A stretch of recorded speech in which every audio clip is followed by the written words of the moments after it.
Salamat po sa Panginoon. Buhay kilos ng banal na Espiritu sa ating mga pagsusunod. Tunay nga po na nakakagay. Amen. Inspire. Amen. Maligod sa Lord. Praise God. Hallelujah. At salamat po. Tayo po'y muli dadako sa aspect po ang gawain po ng ating Diyos. At ito po ay hindi ang salita ng ating Panginoon. Na ang salitang ito ng ating Diyos ay ito ang ating buhay, kalakasan. Amen! So, praise God. Hallelujah. So, ngayon po tanghali, huwag na po tayong matagal, sapagkat talagang tatagal. Amen! Ayan po ba kayo? Amen! Sino po nakahanda? Amen! Pagkakong kawan! Amen! Ipalakpak natin sa Lord! Praise God! Hallelujah! Buhay na po talaga ang Diyos. Praise God! Purihin ng Panginoon. Hallelujah! At Amen! Praise God! So, ang ating problema ngayon ay may pamagat po na the Lord our God is the God of restoration. So, napakagandang tema. Alam po ninyo ay habang pinapag-aralan ko to ay ako pinamamangha po sa ating praise God. So, tayo muna po ay manalangin bago tayo magpatuloy sa pumalaot sa salita ng ating Diyos at tayo po ay lumulog sa kanyang banal na presensya at ating po talaga sa Panginoon ng kanyang mga salita. Hallelujah. Tayo po lumulog at tayo po manalangin. Praise the name of the living God. O purihin po kayo, Panginoon. Tunay nga po na napakadakila po ninyo sa aming mga buhay. Kamangha-mangha po kayo. Wala po kayong katulad. Tunay kang walang katulad sa langit, sa lupa, at ang lahat ng narito ay galing sa iyo at dapat kong magbigay pag-upod lang sa pasalamat at pagsamba sa iyo, Panginoon. Lord, sa oras na ito, Lord, hallelujah, narito po muli kami upang doon, Diyos, ay amin pong tunghayan ng iyong mga salita sa aming buhay. Ito po, Panginoon, ang aming buhay, lakas, yung salita, ito po ang aming spiritual inspiration, Father God, na kung wala yung salita, Lord, wala ang lahat ng bagay. Lord, salamat po, at hayaan po ninyo kayo mag-usap sa aming buhay, sa aming puso, habang amin po na pinatalakay ang inyong mga salita, at kayo po ang siyang patuloy na magbukas ng aming isipang espiritual, at ang aming sisigla na puso, o salita ng Diyos sa inyong ihanda. Lord God, hindi kami lalabas sa bahay sa barang ito, na hindi mo kami binabasbasan, hindi mo kami pinagpapala.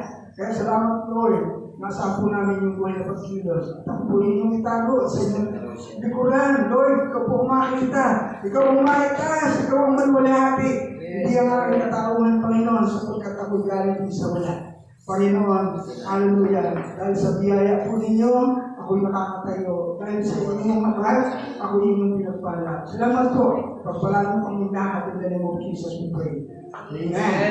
Amen. Father, hallelujah. So, bago pa tayong dumako sa salita ng Panginoon, mayroon po akong isang kwento. Noong nakaraan linggo ay mayroon po akong kwento sa inyo. Sino nakakatanda? Para naman medyo nangyayari. So, mga kwento ng buhay karanasan na kung saan ay may katotohanan sa ating pong buhay paglilingkod sa Panginoon. Mayroon po isang misyonero na kung saan ang misyonero ito ay misyonerong hindi nakikinig sa tinig ng Diyos. Yan. Para kang tira lang ng pera. Pero hindi ibig sabihin ang lahat ng ginagawa niya ay hindi accepted sa Panginoon. Pero may mga pagkakataon, hindi siya nakikinig sa tinig ng Diyos. Isang araw, pumunta siya doon sa isang tribo. Ako saan po ay malayo. At ang daan doon, papunta doon, ay talagang sobrang mababangin. Mababangin. At sa kanyang papunta doon, umaga pa lang pumunta doon, hanggang pinabot na po siya ng hapon. Kailangan niyang bumalik sapagkat may mga personal activity pa rin siya gagawin. Kinabukasan aga sa ibaba naman ng kanyang segregation.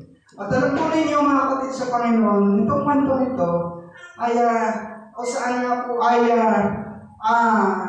naranasan ng isang misyonero na sa kanyang pag may misyon doon, nabot po siya ng gabi. Ayan, kasi ilang kilometro ang lalakarin. Inabot na siya ng alas 3 ng hapon bago umalis, bumaba ng bundok. Hanggang doon sa pagbaba na talagang ginabi na siya. At talagang, alam po niyo, dinadaanan niya parang gano'n na bundok. Doon lang yung dadaan sa gulod. Pagkapila po ay Panginoon. Inabot na ng gabi, madilim na. So, alam po ninyo, dahil sa hindi siya nakapagdala ng nasalay o walang liwanag, ay talagang siya nagkakapangalaman.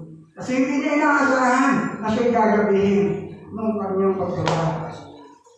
At sa hindi na sa pagkakataon, sa kanyang paglalakad, mga kapatid sa Panginoon, ay siya po ay nahulog. Ano po, nahulog po siya doon sa kumpara po tayo na padaos-us po siya doon sa bangin. Kasi magkabila bangin, tapos ito po ay malalagag siya, ay malalim. Doon siya nahulog. Tapos dausos siya, dausos po, ang magpahibawan. So sabi niya, Lord, tulungan mo ako, Panginoon. Dausos siya, dausos, hanggang sa kanyang pagdausos, ay nakahalilap siya ng isang puno na siya ay nakabitin. Ayan, nakabitin siya. Sabi niya, Lord, mamamatay po ako. Ang taas po ng bangin na to. Sabi niya gano'n. Panginoon, tulungan po ninyo ako, Panginoon. Ako po ay mamamatay, ako po ay madidisgrasya. Ayan. Ay sinakawang doon. Ayaw ng bitaw. Maya-maya, sumagot ang Panginoon sa kanya. Ayan. Sa kanyang pagsusumamo. Sabi ng Panginoon, anak, bumitiw ka. Bumitiw ka po. Sabi ko, misyonero, Lord, kayo po ba yan? Kaya nag-aalinlangan siya. Kasi naisip niya, papilitawin mo ako, Panginoon. Ay, Panginoon to, lalo akong mamamatay. Mamamatay. So sabi niya, parang doc siya. Di siya nakinig. Tulungan mo ako. Maliban yung sa tinig na narinig niya, hindi na nasundan. Hindi siya nagpakabitiw doon sa puno na kanyang nahawakan. Kasi ang isip niya, malalim ito. Sigurado, patay ako dito. So yun po, alam niyo mga kapatid, magdamag siyang nakabitin. At nang magmamadaling araw na, pagliliwanag na, ay kanyang namasdan. Naku! Awa kay isang tangkal pala ang bahabanan niya. Doon sa pinakababa. Ay, ganun pagkahirap ko, Panginoon. Kaya pala sinasabi ko, bumito ako. Kasi ibaba na pala ito. So, yun. Kaya, magdamag siyang nagtiis. Magdamag siya doon na hindi nangangalay ang mga ganito. Ayaw na ayaw niyang bumitiw. Pero yun pala, ang sagot ng Lord. One time lang natin mapapakinggan. Sabi niya, anak, bumitiw ka. Ay hindi na naulit yung pala nais ng Diyos. Iligtas ka talaga niya, hindi ka papakangas. Amen. So parang gano'n, sa ating buhay paglilingkod, minsan, kahit may tinig ng Diyos, kahit gusto ko niyang isalba, tulungan, iligtas, minsan nasa atin na rin. Hindi tayo nakikinig sa tinig ng Diyos. Amen! Ano po? Praise God. So, ito pong tema na to ay napakaganda kasi ang Diyos po natin mga kapatid sa pagkinikamang naman. Sabi niya, the Lord our God is the God of restoration. Ano po ninyo? Kung ating pag-aaralan ang salita ng Diyos, ano po?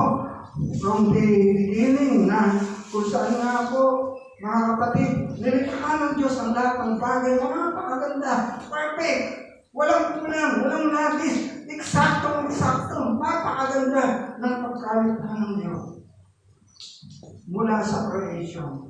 Pero alam po ninyo, si Satanas ay, umakto. Siya ay gumawa ng paraan na sirain ang nilikha ng Diyos na napakaganda. Kung nagbabasa kayo ng Bible, mga kapatid, ay inyong mapapansin na nilikha ng Diyos ang lahat ng bagay.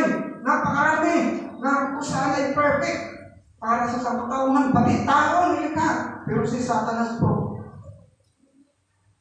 sa kapila ng napakagandang plano ng Diyos sa mga tao, siya ay pumapasok sa eksena at siya po ay nawawasak ng sisira. Kaya mula po nung nilikha ng Diyos ang lahat ng bagay, si Satanas po ay pumasok sa halamanan ng Eden. Mapansin ninyo yun? Sinusulang din yung mga nilikha sa Evansyagan at pagkatapos ay kanyang kumbinsihin na lumabag sa Diyos at mula nang nasira ang napakagandang disenyo ng Diyos. Pero ang Diyos ay, nung ito'y nawasak, nasira, kapatid, ang Diyos, mga kapatid, na ating pinaglilingkuran na napakabuti. Hindi niya hinayaan sila at wasak yun. Ang ginawa ng Panginoon, ipinanahuli niya ang sinira ng kaaway. Bakit? Paano? Nang dumating si Jesus Christ. Kasi nga po, ng magkasalang tao, nalayo na ito sa Diyos ng nasa malayo. Masira yung relationship natin sa Diyos. Nagsuffer yung brand, nagsuffer lahat. Pero sinuli ng Diyos nung dumating si Jesus Christ. Ang tao ay nirestore muli na magbalik sa Diyos. Amen. So napakabuti. Ito pa isa. Nung si Jesus Christ ay dumating sa atin, nagplano ang Diyos ng maganda sa sangkatauhan nito. Ang aking anak ibibigay ko sa inyo bilang pagtubos ng inyong mga kasalanan. Pero mga kapatid sa Panginoon, si Satanas ay umiksila na naman. Si Jesus Christ, pinatay. Pinatay ng away sapagkat alam niya, ito ang tagapagligtas. Nung namatay si Jesus sa ngalan ni Satanas, nagtagumpay na siya, halakak siya ng tuto. Pero mga kapatid, pero hindi niya inaasahan. Nang sirain ni Satanas ang mga nagplano ng Diyos, nirestore muli ng Diyos sa lahat ng bagay. Bakit? Nabuhay si Jesus mula sa mga patay. Amen? At ngayon, sabi ng Biblia, si Jesus ay nasa kanan ng trono ng Diyos. At siya na yung tagapamagitan natin mga mananampalataya sa Diyos. Nating mga tao sa Diyos. Ganon ang Diyos. Ngayon, ang Diyos noon hanggang ngayon ay mayroong siyang malaking pagmamahal, pagnanais na i-restore tayo ng Diyos. Amen. Panong paligid? Ang totoo mga kapatid sa Panginoon, nung tayo'y wala pa sa Diyos, sira ang buhay po natin. Amen. Sira lahat ng buhay natin. Marami tayong pagtotoo, naranasan natin na napakahirap ng buhay na wala ang Diyos. Pero mga kapatid sa Panginoon, nung tayo ay bumalik sa Panginoon, makita natin, isinusuli ng Diyos ang lahat na nasira sa atin. Amen. Sinuli niya. Alam po ninyo, may ilang bagay dito na mga pangunahin, mga bagay na ang Diyos ay nagsusuli ng mga sinira. Unang-una, mga kapatid sa Panginoon, unang-una ay bansa. Number one, yung broken nation, broken relationship, broken family, or broken the body. Ito yung mga wasak na bagay. Sira. Tingnan nyo. Basahin natin yung broken nation. Sirang bansa. Bakit? Bakit wasak yung bansa? Tingnan nyo ang bansa. Ang mga bansa nasa paligid natin, partikular ang ating bansa. Makikita natin nakakalungkot, Isipin, pagmasdan, na ating bansa ay pinakamayaman. Nasabing bansa sa lahat ng resources ay meron tayo. Pero bakit naghihirap? Bakit ganito yung sistema? Kasi hindi ma-restore ng Diyos kahit gustong-gusto na i-restore ng Diyos ang ating kalagayan. Kasi ang restoration ng Diyos, mga kapatid, ay may proseso. Bago kayo restore ng Diyos, dadaan ka sa kanyang proseso. Tanggapin mo ang proseso ng Diyos. Kung hindi mo mararanasan yung proseso o yung restoration. Ano, tingnan natin. Basahin muna natin. Ano po? Sa aklat po ng aklat ng Isaiah 1:26. Praise God. Aklat ng Isaiah, tingnan natin. Yung bansa, atin muna pong pansin natin to. Isaiah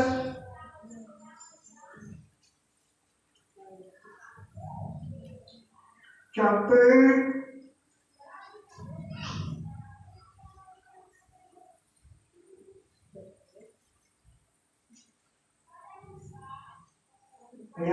1:26. Tingnan po rin ang sinabi ng Panginoon dito. Ano po, sabi po dito, bibigyan kita uli ng mga tagapamahalang tulad noong una, at mga tagapayo gaya ng simula. Pagkatapos, tatawagin kang lungsod ng katuwiran at lungsod na matapat. Ano? Tingnan natin. Bakit sinabi ni Isaiah na bibigyan kita uli ng tagapamahalang tulad ng una? Bakit? Kasi yung bansa ay broken the nation. Anong dahilan? Kasi ang kanilang tagapamahala, ang kanilang tagapanguna ay wala sa Diyos. Wala sa Panginoon. Kaya yung nakalulungkot. Kaya nakakaranas ang bansa ng pagkasira, ng problema, ng malaking suliranin. Kasi nga po, mga kapatid, ay yung tagapamahala, tagapanguna, ay walang takot sa Panginoon. Pero sabi dito, mga kapatid, bibigyan kita uli ng tagapamahalang tulad ng una at ng mga tagapayo gaya ng simula. Kasi mula sa simula, ang bansang Israel, mga kapatid, ay nasumbungan ng Diyos. Kaya nga po, ang bansang Israel ay tinatawag na the nation. Ito po yung nation na kung saan ay apple of the eyes of God. Napakaganda sa kanyang paningin, ang bansang Israel. Sobrang nitong minahal, inibig, kinalugdan, kahit napakalit na bansa, diyan nga siya isinina. Dumating ang panahon na mawasak, sira ang bansa. Kasi nga po, wala na takot sa Panginoon. Kumbaga, nung tagapamahala ay hindi na makatuwiran, hindi na makatarungan, nasusuhulan, at kaya-kaya, balik ka rin ang katuwiran at palitan ng kasinungalingan. So yung distraction ng bansa ay nangyayari. Hallelujah! So yun po.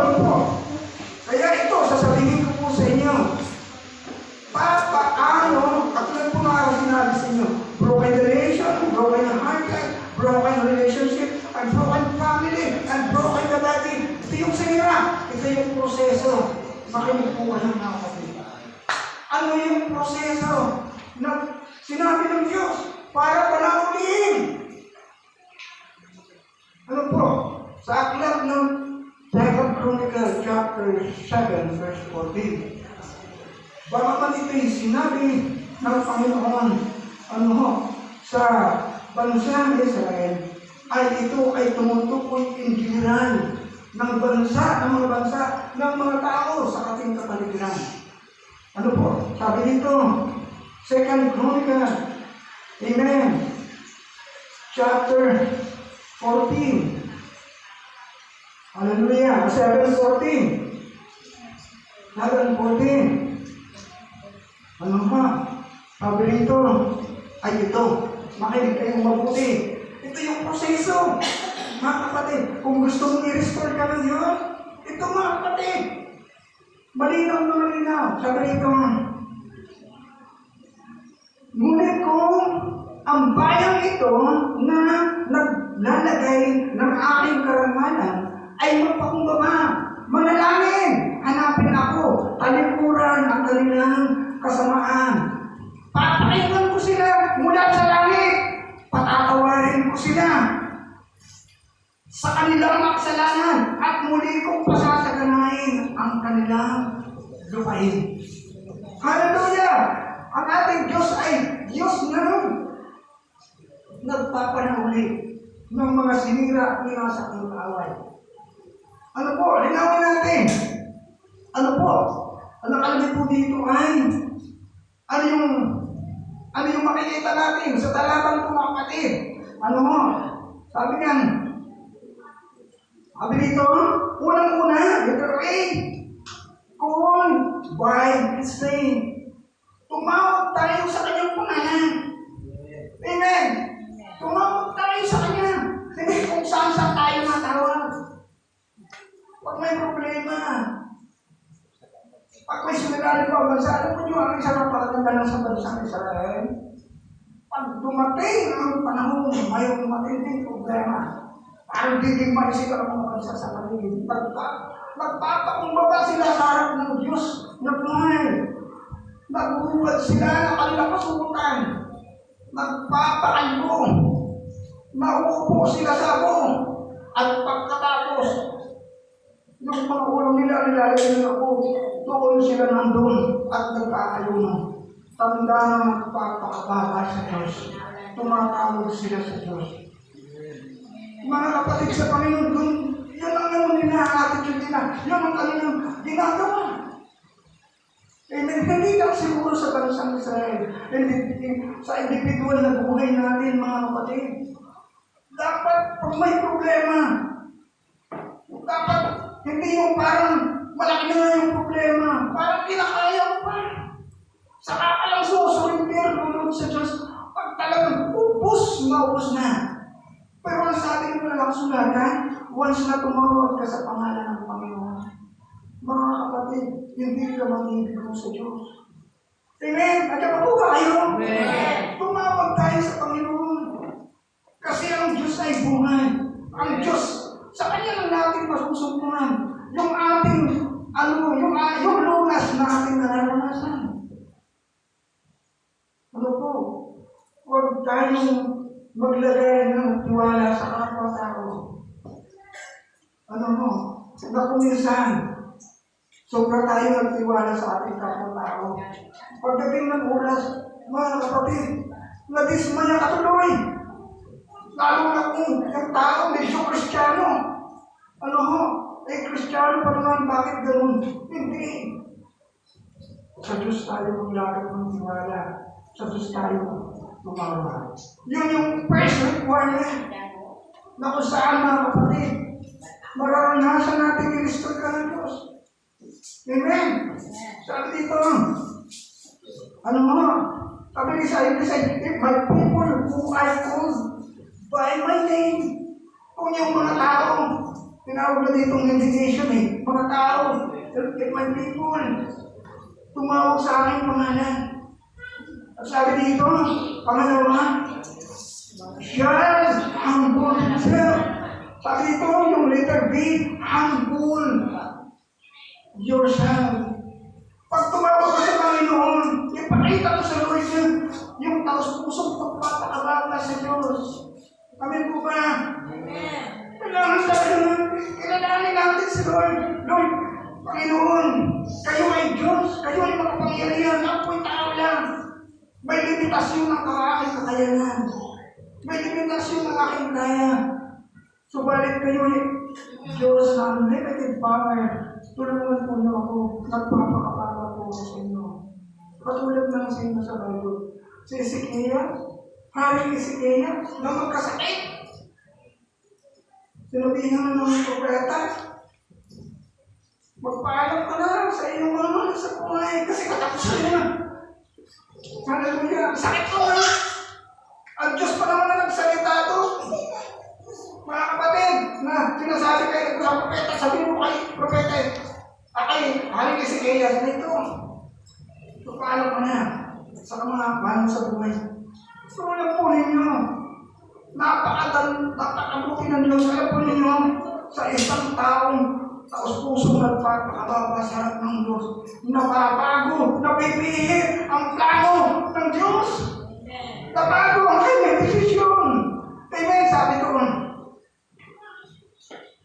Magpakababa si Haring Ezekiel sa harap ng Diyos. Humarap sa dingding at tumanis ng buong kapalitan ng may pagpapakababa. Kasi sakit ka siguro, parang cancer na. Talagang ilang araw na lang, mamamatay na. Sabi ni Ezekiel, Panginoon, alam mo po kung paano ko namuhay. Namuhay po ako ng tapat sa iyo. Sinunod ko ang mga utos mo. Ginawa ko kung parang kaluban mo. Umiyak siya sa Panginoon. Alam po ninyo, hindi mo nakakalayo yung propeta. Marinig ng Yahweh, yung panalangin ng Haring Ezekiel. Alam po nyo, nabago. Sabi ng Yahweh doon sa propeta, bumalik ka kay Haring Ezekiel. Sabihin mo, mabubuhay ako ulit ng 15 years. Wow! Amen! Palapalan natin Diyos! Hallelujah! Ito yung pakalayo mangyayari. Mga kapatid, mangyayari din sa atin, sa inyo, sa bawat isa sa atin. Amen! Hallelujah! Yun, humble ourselves sa Panginoon. Ang letter C, ang sabi dito, pray! Manalangin. Manalangin sa Panginoon. Ano ho? Tayo laging magsumamo sa Panginoon. Alam po ninyo, may video kami napapanood ni Mrs. Nung babae, may cancer. Kalbo na nga po eh. Tinaningan na po ng doktor. Yung asawa ay hindi pa yung lahin. Pero Christian, ato sa labas ng hospital, lagi siya nag-worship sa Lord. Sila mag-asawa, nag-pray sa Lord. Pinupuntahan yung asawa sa hospital, pinag-pray niya sa Lord. Alam po ninyo, marap ako sa Panginoon. Kapag na, nabago lahat na. Gumaling po yung babae na Kristiyano. Gumaling! Yung cancer wala na. Hallelujah! Sila pupunta ng Pilipinas. Hindi sila dito. At sila po, nagdala sa Panginoon. Nabago! Kasi lagi nga po ang kanila ginagawa ay nag-pray sila sa Lord. Nag-pray sila sa Lord. Hindi sila nangyayari. Nabago. Lahat ng Diyos. Yung cancer na yan. Wala na yan. Pagkagaling na kita na. Hallelujah! Pwede mangyari sa atin. Amen! Pwede! Praise God! Pagkat ang Diyos natin ay buhay. Ano? Pray unto His name and let He seek His face. Hanapin natin ang mukha ng Diyos. Ano? Hanapin palagi natin siya. Ano? At sabi po dito, ano? Sabi dito ay hanapin ako at talikuran ang kanilang kasamahan. Hindi lang pala basta hanapin mga kapatid. Kailangan naman, kasi ang nilalapitan po natin ay Diyos na banal. Amen. Banal siya. Walang kahit kapiping na kasalanan ng Diyos. Wala. At kailangan ang paglapit sa Kanya ay malinis na tubig. Doon pa lang, parang punta ko bago magpunta ang Panginoon, kailangan ikaw mismo maayos sa harap ng Panginoon. Ano po? Amen. Humble. Ano? I'll say His name or say His praise.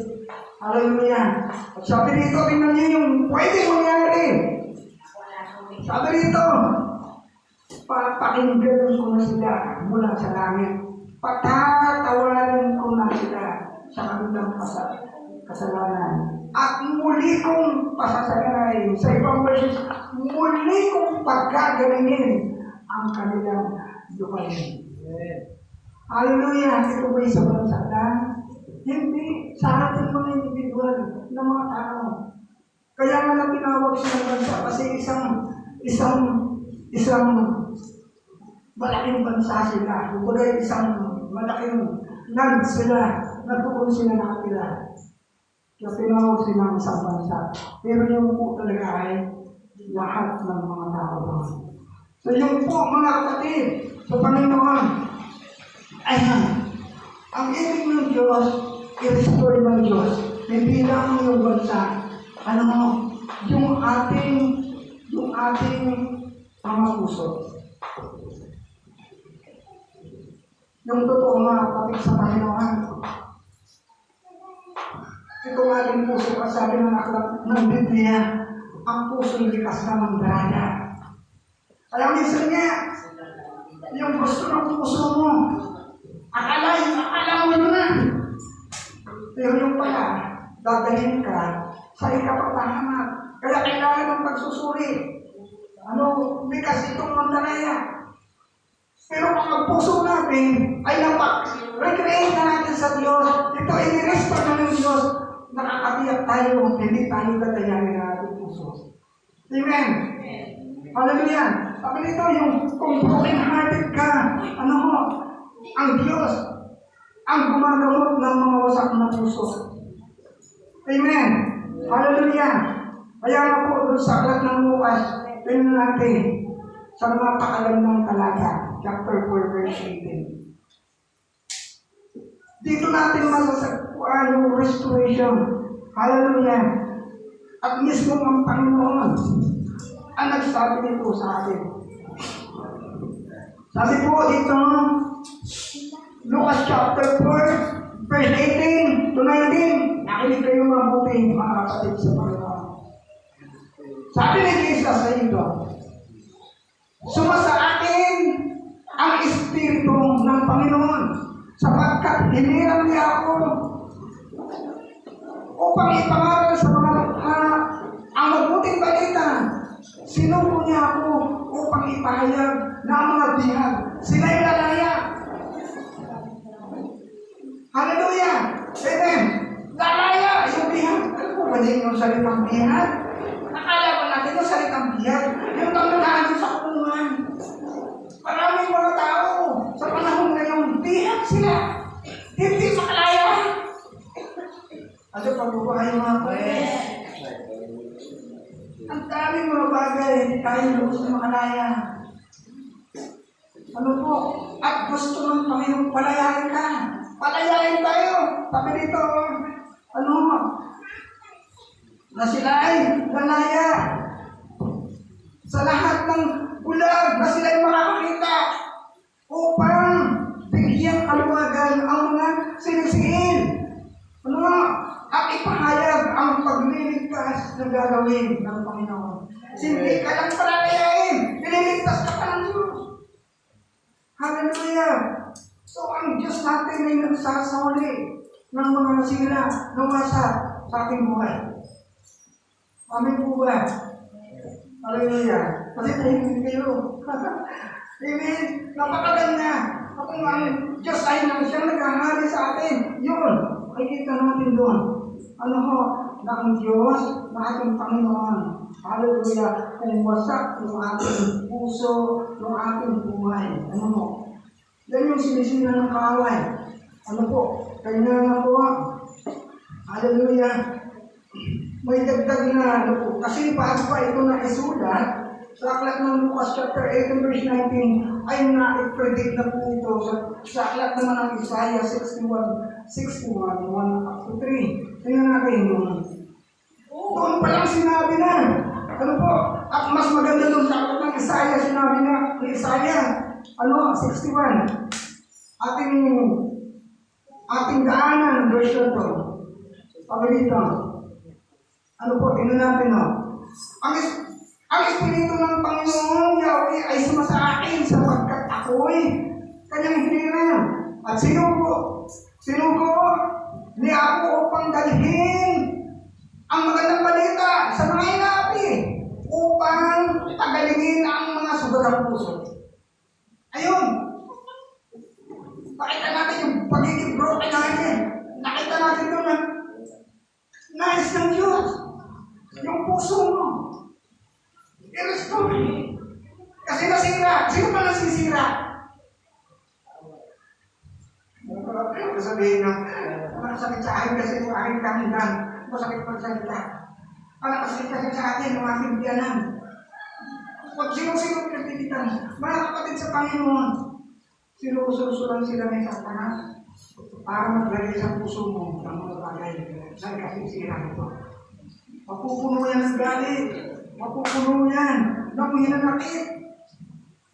At dahil doon, masusumpuan ng Diyos. Wasak ang maging buhay. Wasak ang maging puso.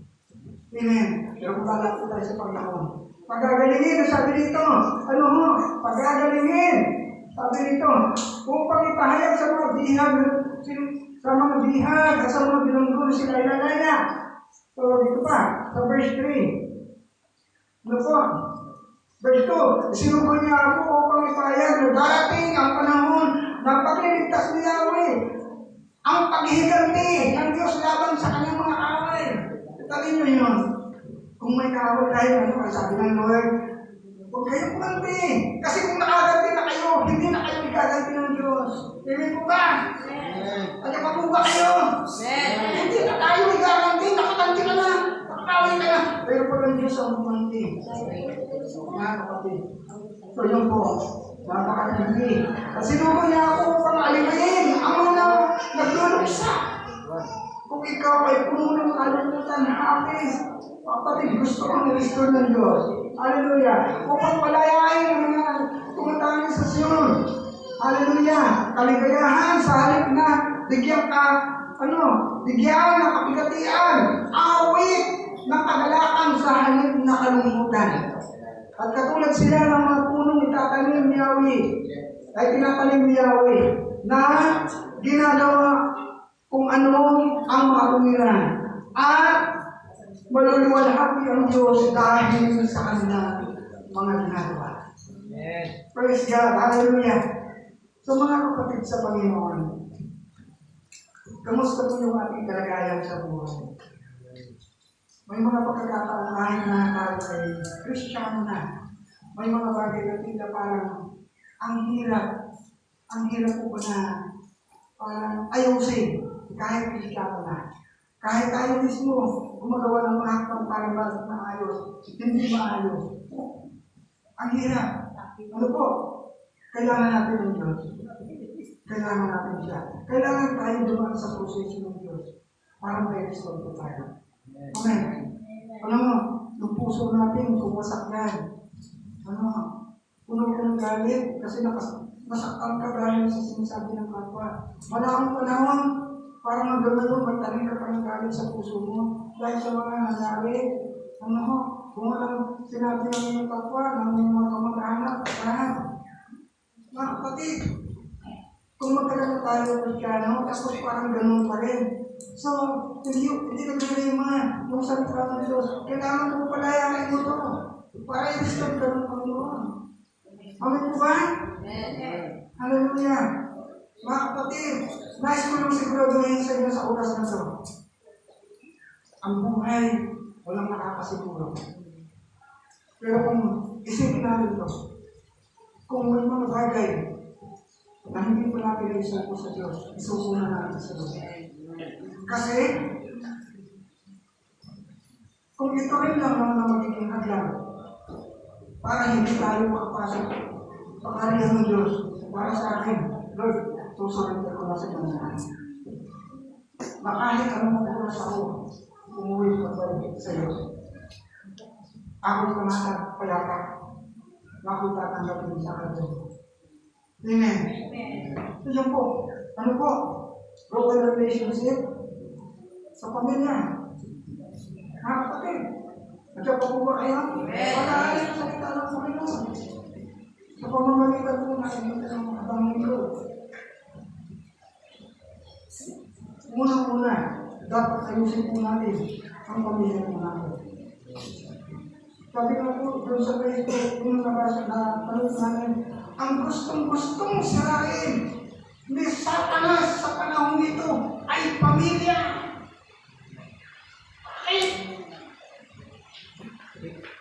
Pag isa sa kapamilya niyo ay nasira ng diablo, lahat ng nasa buong pamilya niyo, damay-damay kayo.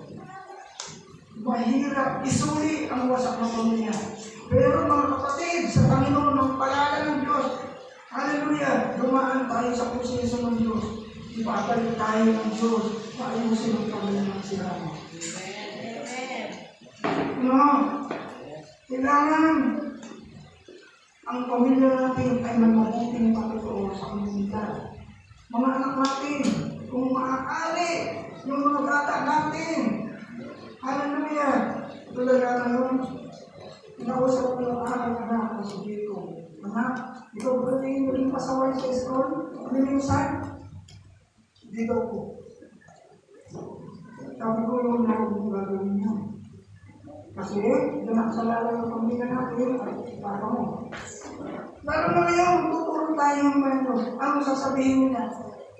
Nagturo ang tayo sa pamilya. Pamilya mo, hindi mo maturuan. Ang anak mo, hindi mo maturuan ng anak mo. Kaya unang-unang pinarusik ko sa mga anak. Pagdalas ko siya, pinarusik ko. Kasi mahirap, pamilya, nag-broken hearted. Broken family tayo. No? Broken relationship. Relasyon mo sa ibang tao. Baka hanggang ngayon niya. Bayo ko pang hindi binabati. May kinagagalitan na. Mga kapatid sa Panginoon, it is the time. Reconciliation. Dumating na si Jesus.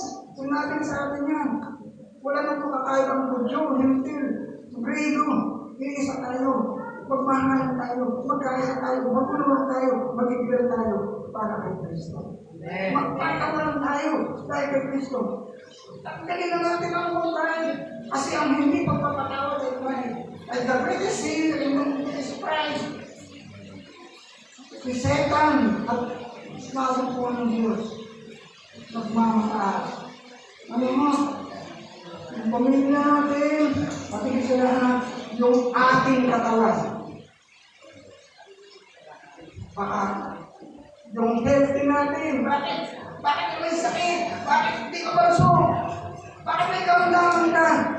Kasi, sinisira ng kaaway ang mga katawan. Bakit?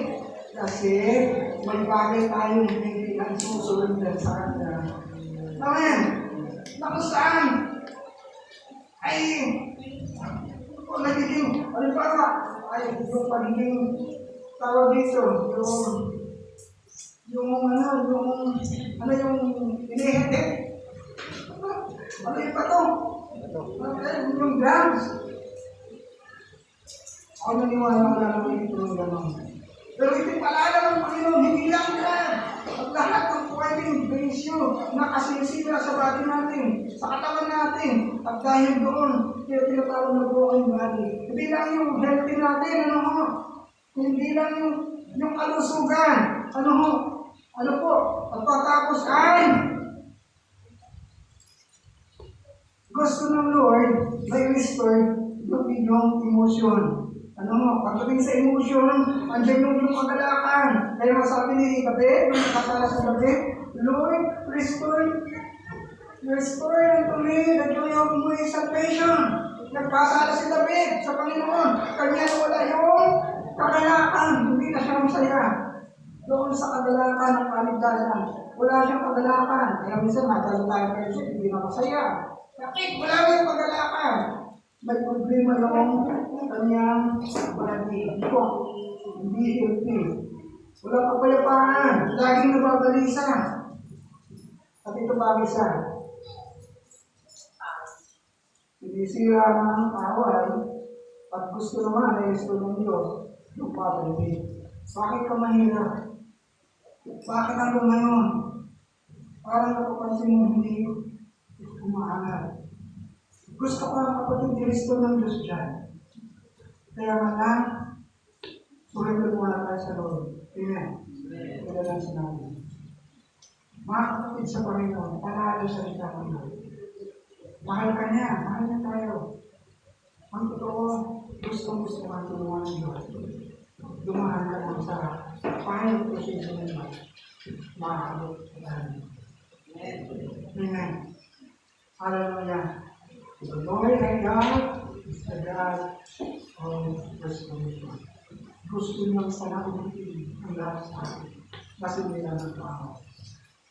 Kaya lang, dumaan tayo sa ang nais po niya, ang sabi doon, called by His name, humble himself, and pray unto His name, then His prayer.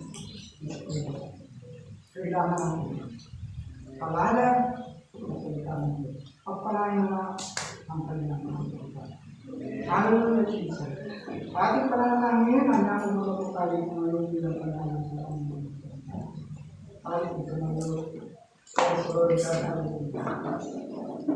praise the Jesus, hallelujah. Panginoon, kayo po ay namumusa sa aming mga buhay sa iyong pangalan. Lord, mag-ibig po kayo na ipakapot sa amin sa pamamagitan po ng iyong namin sa amin. Dalangin po namin, Panginoon, na bawat isa sa amin bilang magkakapatid, bilang mga anak po ninyo sa iglesia nito. Maranasan po namin yung spiritual restoration and emotional restoration, physical restoration. Restore po ninyo, Lord, buhay po namin.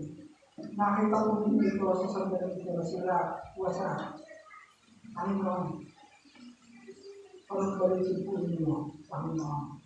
Marami namin, Lord, gawa po ang inyong salita ay tumaling sa ikabulang ng Kristo. Tulungan niyo ang aming mga kapatid. Kung sakaling sa mensahe ito ay nakarinig po sila, tulungan po sila, Panginoon. Lord, mahal na mahal mo ba sa amin? Gusto mo kami abutin. Gusto mo kami tulungan. Subalit, Lord, meron po kayong instruction na namin bago po kayo makapunin sa amin. Thank you, Lord God. Thank you, Father. Thank you, Holy Spirit. Ito po ang panalangin ng Jesus. Amen. So, God,